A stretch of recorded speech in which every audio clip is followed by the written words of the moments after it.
What's up guys, my name is Mitchell here with Pronghorn Bicycles in beautiful Perry, Utah. Today we're going to be taking a look at the Retrospec Valen Rev, and this is an odd looking bike, but it definitely has a core fan base. So let's talk about this bike and take a look at what makes it so special. So let's start by taking a look at the body of this bike.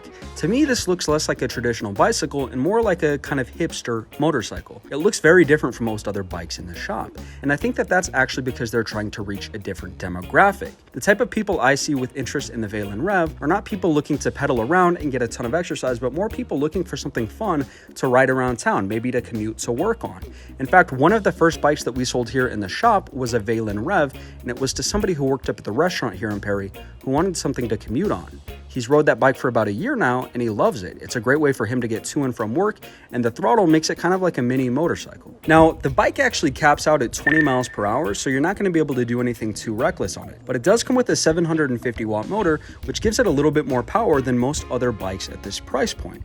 Right now, you can get a Valen Rev for just under $1,600, which for a 750 watt motor is actually a pretty good deal. This bike has got a good amount of power for how small and compact it is. Now combine that with these 4-inch by 20-inch fat tires, and you can ride this bike almost anywhere. You could take it to a gravel road, dirt road, or even around the city on pavement. And let me just say, riding this around on pavement, I was really impressed. This bike doesn't have front or rear suspension, which typically means that it's going to be a bumpy ride. But as long as I stayed on a smoother surface, these tires really helped to make this a really smooth ride. Now, being completely honest, when I did take it off of curbs and whatnot, I could definitely feel that it was a little bit jittery, or that it was a hard drop without any suspension. But just on those flat surfaces, this bike was so smooth. Now, one of the features that I really like about this bike is the battery. The placement is good and the battery itself is good.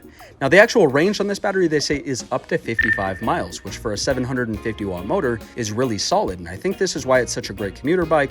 And as I mentioned, the person that bought it from us last year, he's still using it as a commuter bike a year later. He loves it. 55 miles of range is great for a 750 watt motor. And I actually love the placement of the battery as well. It's kind of tucked under the seat, more low profile, and it's not on that down tube. So what they've done is they've included a water bottle holder on the down tube, which is just a nice little gift from Retrospec. Now, even though I kind of tease this bike for looking like a hipster motorcycle, I do like the way that it's different from most other e-bikes. It's got this big light on the front, which is reminiscent of a motorcycle, and it's awesome if you're going to be riding this thing at dusk or at night potentially.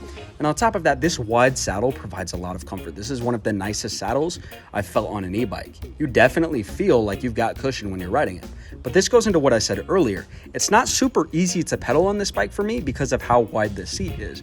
I think this bike is great for someone looking to kind of commute and mostly throttle, but if you're going to be doing a ton of pedaling, I don't love how wide the seat is. But nonetheless, I really like this bike, especially if you're going to be commuting on it or doing any kind of city distance riding. Like I mentioned, one of our first customers here at the shop bought one of these over a year ago. He's been riding several miles on it each day, even through the winter with some of that snow and slush, which is really kind of harsh up here in Utah. But nonetheless, this bike is running great for him, and he still loves it. He still rides it every single day. This is a quality bike for the price tag. This is good value for what it is.